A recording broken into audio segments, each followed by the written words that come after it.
Hello everyone, this is Chromý and together we will continue the course Interdisciplinary Approaches to Language and its Use.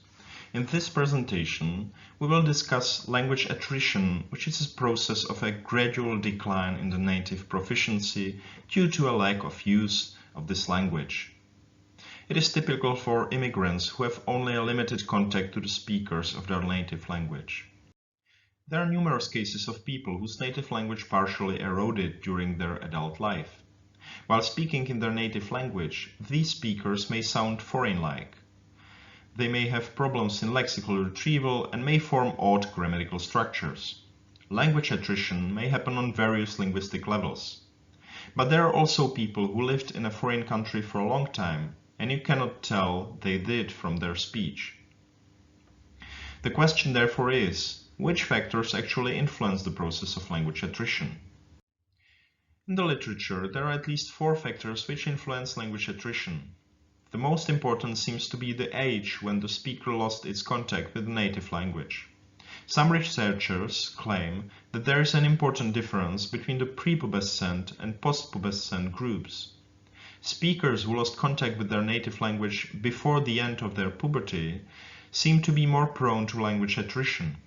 In some cases, these speakers are even viewed as speakers with insufficiently developed first language, and they are not considered as attritors.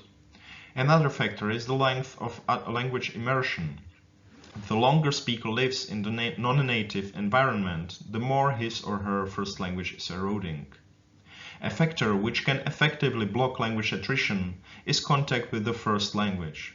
The last 2 factors are attitudes and education. Attitudes to the 2 languages and to the community where the speaker is living influences language attrition to a certain degree.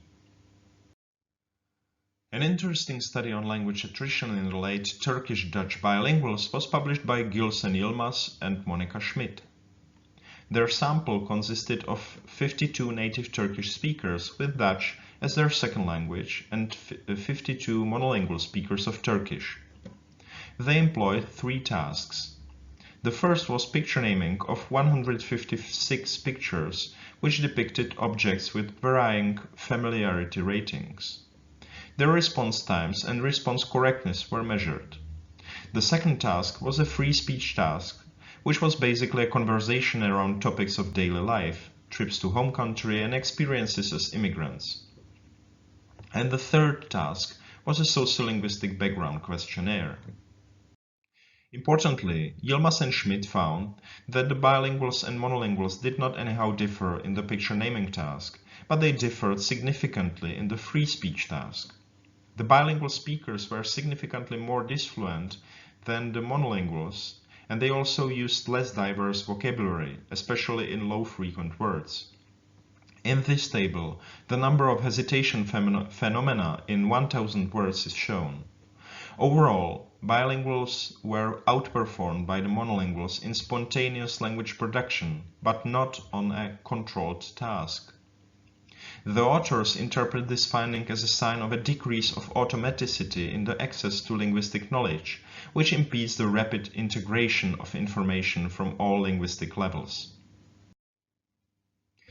Language attrition is quite related to another concept in psycholinguistic research, namely bilingual disadvantage. The idea behind bilingual disadvantage is that knowledge of other language or languages may negatively influence the use of the native language.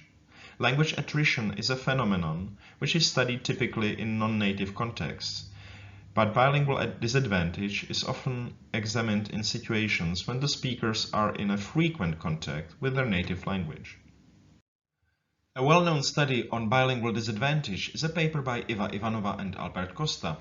The authors compared Spanish monolingual speakers to a group of bilingual speakers of Catalan and Spanish whose dominant language was Catalan, and to a group of similarly bilingual speakers whose dominant language was Spanish. They used a picture naming task, and they found that the bilingual speakers named the pictures in their first language slower than the monolingual speakers. However, the evidence in the literature is somehow mixed. Some studies document effects which can be interpreted as signs of the bilingual disadvantage.